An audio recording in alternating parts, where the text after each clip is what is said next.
卫像的 David 是米开朗基罗 Michelangelo 最受欢迎的雕塑，甚至可能是有史以来最受欢迎的雕塑。它描绘了旧约圣经中的人物，也就是大卫与歌利亚对战的故事。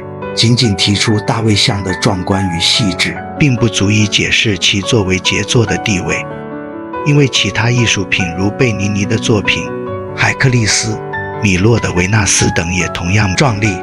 然而当我们谈论米开朗基罗时，我们谈论的是至今仍被认为是有史以来最伟大的3位艺术家之一。对某些人来说，大卫像不仅仅是一件杰作，也是唯一的杰作，没有什么能超越它。大卫与歌利亚的战斗记载于旧约中，是犹太教和基督教共享的经典。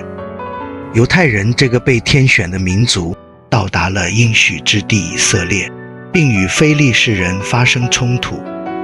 非利士当时的领土是从今天的加萨走廊一直到雅法的疆域。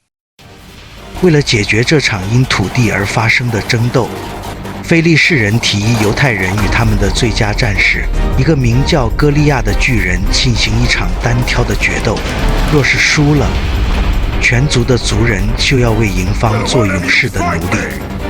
当时经过整整40天，都没有一个犹太人敢于面对歌利亚。年轻的牧羊人大卫挺身而出。大卫身材矮小，他带着他的投石器开始战斗，飞也似的石头击中歌利亚的前额，使他俯身倒地。然后大卫拿起歌利亚的佩刀，砍下了他的头颅，接着高高举起，以表示胜利。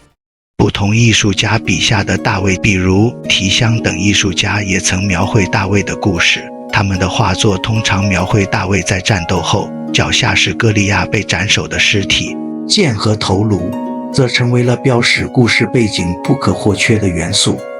米开朗基罗的大卫更为细腻且原创，他的大卫并非描绘胜利后的大卫，而是描绘大卫在战斗前的一刻。歌利亚并未实际出现，而是通过大卫的眼神传达出当时歌利亚巨人所在的位置。他的眼神中充满了紧张与威胁，但也同时展现出了他的专注和决心。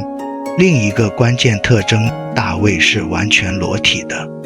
相较于制作穿著衣物的雕像，塑造逼真的裸体人像更具挑战性。当时佛罗伦斯著名的雕塑家多纳泰罗和维罗基奥的作品多为青铜铸造，而大卫则是大理石雕刻，这也使其更加独特。大卫的创作也与当时佛罗伦斯的政治背景息息相关。当时的意大利分裂为多个城邦，佛罗伦斯是一个共和国，尽管曾受梅第奇家族的控制以及萨沃纳罗拉的宗教统治。在经历长期的自由斗争后，共和政府重新建立，但梅第奇家族的威胁依然存在。此时在大卫像的雕塑姿态和寓意的设计上，就必须有不同层次的考量。另外，我们必须理解大卫像并非取材于普通的石块，而是一整块高 5.27 公尺、重约6吨的大理石巨石。时至今日，如此巨大的雕像仍然很少见，更不用说能达到大卫如此精确的解剖细节。想要了解大卫像的杰出之处，就要先了解 3D 立体的雕像与 2D 平面的绘画在特点上的不同。当我们看到一幅画时，即使我们是个外行，只需要走近一点，欣赏画面上的细节以及绘画的精确度，放大看看主体和叙述的内容，就能透过理解而与作家产生共鸣。而立体的雕刻塑像，由于可360度环绕观赏，所以必须以更细致的方式呈现主题。为了达到这样的效果，大多数的大师通常会先制作易于塑形及修补的粘土或石膏模型，然后委托助手将其依照比例复制到石头上。如果要放大尺寸，则按比例放大。然而，米开朗基罗的直接雕刻法则并非如此。大多数时候，米开朗基罗都是直接就雕刻石头，事先没有活体模型、泥塑或铸模的过程。这需要非凡的体力与技巧。米开朗基罗不像其他雕塑家那样围绕石材各个面来赋予雕像的形象，而是从一两个面开始下手雕塑，一点一点地显露它的主题。另一方面，米开朗基罗对雕塑有着非常独特的见解。他认为雕塑家的角色不是从无到有地创造某物，而是揭示石头中已经存在的事物。因此，米开朗基罗使用了一种减法雕刻 （subtractive sculpture）。雕塑是减法，绘画是加法。米开朗基罗曾说自己的雕刻只不过是将石块多余的部分去除而已。正如我们在他的未完成雕像中看到的那样，雕像就如同化蝶的茧蛹，努力地从大理石中脱颖而出一般。1464年，佛罗伦萨大教堂，维托·阿戈斯蒂诺·迪杜乔 Agostino di Duo 雕刻一尊大卫像。1465年，他亲往卡拉拉的 Frantiscritti 采石场，找到了长度超过5米、宽近2米、深度为1.1米、重超过20吨的大理石原材。他们用牛车将大理石块拖到了比萨港口，在经历比萨海上和亚诺河流的航行之后，运回了佛罗伦斯。此后7年，他对这块石材进行了粗略的加工，后来却因失去委托而停工。这块石材被闲置在大教堂的院子里，直到1476年才由另一位雕塑家安东尼奥·罗瑟利诺 Antonio Rossellino 也尝试完成大卫像。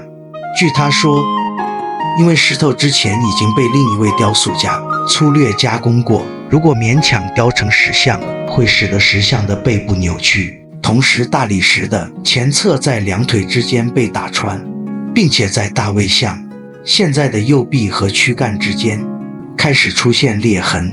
由于这些原因，最后他也放弃了。1499年，米开朗基罗在罗马雕刻了让众人惊艳的圣殇 Pietà 之后，就因此已经声名大噪。所以在1501年，当时26岁的米开朗基罗就接受了羊毛商会继续塑造大卫的委托，也承接了这块有缺陷的大理石。因为大家只看到缺陷，他却从中看到了契机。尽管这块大理石不够深厚，前侧的下方有个大洞，石材本身里面又有些裂缝。其他艺术家曾提出用石块拼接的方法来弥补这些缺陷，米开朗基罗却坚信无需拼接。这也符合他曾说的，其实这形体本来就存在于大理石中，我只是把它的灵魂释放出来而已。由于大理石的形状与缺陷限制，米开朗基罗在下手雕刻时必须要极为精确，没有任何缓冲的余地。大卫不得不看向侧面，因为没有足够的石料让他面向前方。大卫必须采用对立式平衡站姿，这样他的双腿才能绕开石料上的大洞。也因为石料的厚度不够，他就必须十分的苗条。所以真正所谓的大师，就是能够在最有限的条件之中发挥最大的创作空间。米开朗基罗只用了2年时间，就独自完成了大卫像的雕塑。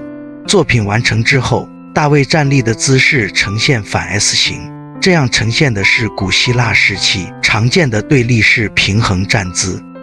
Contrapposto 也就是站立重心集中在双足其中的一脚站立，上半身从腰部转向扭曲的 S 型，借由这种姿态来勾勒出躯干和前后腿明显的不同动向，赋予整个雕像优雅的姿态与鲜活的动感。红线表示他肌肉紧绷的地方，黄色的是他肌肉放松的地方。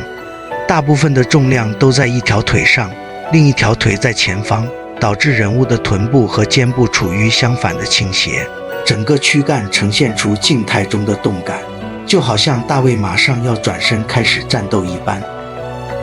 米开朗基罗抓住了大卫最专注的一瞬，他正在思索自己面对的挑战，这也显示了他战斗前的专注和决心。他的肌肉线条完美，他的腹肌微微收紧，因为面对威胁，他屏住了呼吸。他的血管鼓起，反映了肾上腺素的飙升，颈静脉清晰可见，这是对强烈压力情况下的生理反应特征。这就是米开朗基罗的细节水平和要求。大卫不再是传统上那种无忧男孩的形象，他现在的形象是一个深思熟虑的男人。大卫的脖子紧绷，他的鼻孔张开，眉头因焦虑而皱起。他的左手握住包藏了石头的投石带，右手则紧握投石器的把手。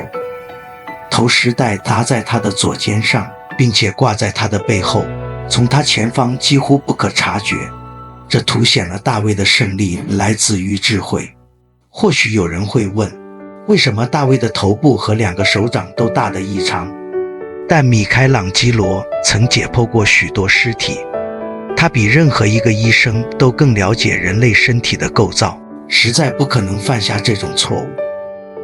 其实当初委托方计划将雕像放置在主教座堂外部一个离地面80公尺的壁龛中，这解释了为何会选择这么大的石块，这也解释了为什么米开朗基罗决定加大某些部位的比例。所以2010年一个玻璃纤维的复制品被暂时放在了原先为大卫设计的位置上。我们可以清楚地看到，在仰望时大卫比例十分完美。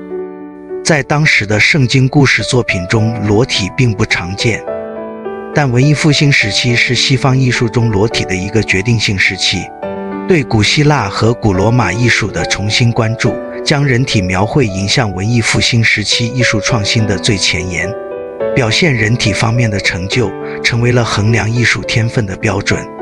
描绘一个裸体人物要比描绘一个穿衣服的人难得多。不过总被误解的是，文艺复兴时期的欧洲人其实没有对艺术中的裸体习以为常，尤其是在公共场合展示时。实际上，当时的元老还造了一个28片镀金铜叶的花环来为大卫遮羞。在后来的日子里，他还戴上了无花果叶子，如这张19世纪60年代的照片所示。为什么犹太英雄大卫没有接受割礼？同样，这可以追溯到文艺复兴的灵感来源。古希腊人和古罗马人，他们认为割礼是野蛮的行为，并且在古代雕像中没有关于割礼的描绘。同时，天主教会在中世纪谴责了割礼。大卫的犹太形象只不过是文艺复兴盛期的一个表述而已。有人评论说，大卫的阴茎相当小，这被认为是一种谦虚和体面的表现，并表明圣经中的人物能够控制自己的欲望。与之形成对比的是萨蒂尔的形象，还有其他代表淫邪欲念的形象。大卫双眼微微斜视，这一点很少被人注意到，他的眼睛的朝向其实略有不同。这是米开朗基罗的一个经典技巧，把我们的目光拉向大卫的眼睛里。